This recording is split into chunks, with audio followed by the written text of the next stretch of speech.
بونت بره ملعبنا برضه كويس، بس انا شايف ان احنا النهارده فرقتنا ادت على مستوى عالي جدا. يعني ضيعنا فرص كتير، سوء التوفيق بس كان ملازمنا في كام كوره كده. فبونت بره ملعبنا كويس، وان شاء الله نقدر لنا فرقه منافسه وبننافس على الصعود. طبعا معانا جهاز فني محترم ومجلس اداره برضه محترم، فان شاء الله ربنا يكرمنا في اللي جاي. وبونت مش وحش من نادي المريخ في ملعبه، وربنا يكرمنا باذن الله. الحمد لله والحاجة الحمد لله على كل حال. احنا قدمنا جيم كويس، وكنا في معظم الفترات كنا احسن، بس ما كانش فيه توفيق. يعني الحمد لله الحمد لله، واللي جاي احسن باذن الله. وباذن الله ربنا يكرمنا في اللي جاي، ونقدر نوصل للهدف اللي احنا عايزينه، هو الصعود ان شاء الله. الحمد لله، يعني هو يعتبر خسارة لينا، يعني نقطتين. والحمد لله يعني احنا لسه بدري، يعني لسه خمسة، لسه بدري، لسه الدوري، وان شاء الله باذن الله احنا قادرين ان شاء الله على الصعود باذن الله الفترة الجاية ان شاء الله. طبعا الحمد لله طبعا.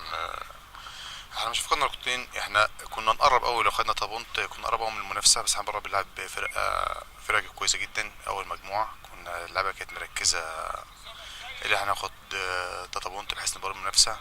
الحمد لله ربنا ما رضش، الحمد لله خدنا نقطه برضك كويسه. بنلعب فرقه محترمه، فرقه كويسه جدا. اول مجموعه فرقه قويه.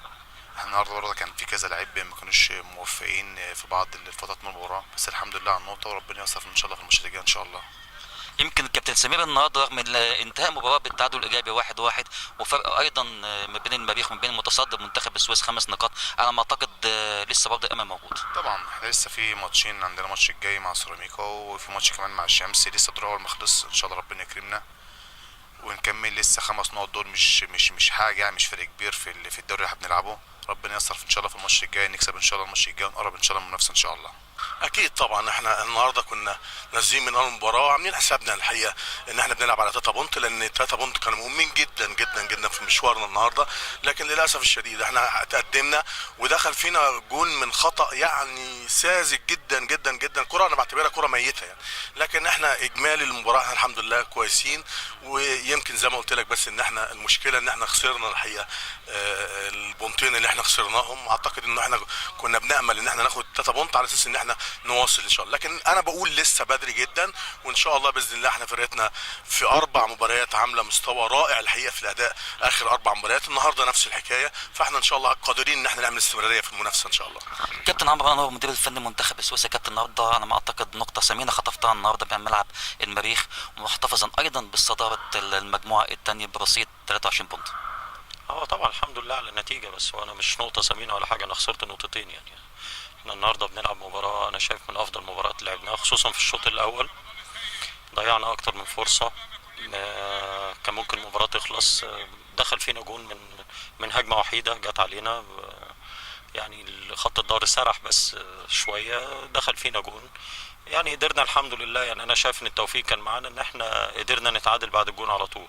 ما فاتش وقت ان فريق المريخ يقدر يعني يتماسك شويه بعد الجون تقريبا التعادل جه بعد حوالي دقيقه او دقيقتين يعني. فانا شايف ان دي حاجه كويسه. انما قبل الجون احنا مضيعين فرص كتير، وبعد الجون مضيعين فرص كتير. في اخر المباراه مضيعين فرصه يعني ما تضيعش. في المقابل ان احنا تقريبا ما جاش علينا حاجه، يعني الهجمه اللي جت علينا دخلت جول. انا يعني الفتره اللي انا قضيتها هنا الماتشات، حتى احنا لعبنا مباريات كتير بره ملعبنا، ما شفتش يعني احنا بنروح نلعب في ملاعب بيبقى الجمهور بتاعنا اكتر من الجمهور بتاع الفرقه صاحب الملعب يعني. فانا دي حاجه انا بشكر الجمهور عليها، وبوعدهم ان شاء الله ان احنا الفتره الجايه هنبذل اقصى جهد عندنا علشان نقدر ان احنا برضو نكون سبب في اسعاد الجمهور ده ان شاء الله باذن الله. طبعا لسه في امل، طالما في ماتشات وفي فرق البونت يغطي ما يبقى في امل. بس احنا والله يعني مستاهل رابع ماتش اللي احنا نكون متقدمين ونتعادل، يعني في سوء توفيق برضه مش عارفين يعني والله بصراحه العيب فين. بس احنا بنحاول وبنشتغل، وربنا كده يسهل في اللي جاي ان شاء الله. شأنك النهارده كنت متعصب في المدرجات. لا شدت ماتش بس وخلاص، بسيطه مفيش حاجه يعني. السويسه اخواتنا وحبايبنا ومفيش مشاكل يعني. شدت ملعب كده وخلاص. والله احنا بنحاول نوفر كل حاجه، وبنحاول نوفر للفرقه كل حاجه. بنحاول بقى اللي هي الظروف كانت ضدنا الفتره اللي فاتت دي، ومفيش حق، والتوفيق برضو بعيد عننا. انا بقول لك رابع ماتش نكون متقدمين ونتعادل فيه. الماتش اللي فات برضو كنا متقدمين اتعادلنا. ماتش البنك الاهلي كنا كاسبين 2-0 وتعادلنا. مش عارف بقى، في سوء توفيق بصراحه. بس ان شاء الله هنحاول كده نكسب الماتش الجاي. عندنا ماتش جامد مع سيراميكا بره، لو كسبنا الماتش ده يبقى احنا بنقرب يعني.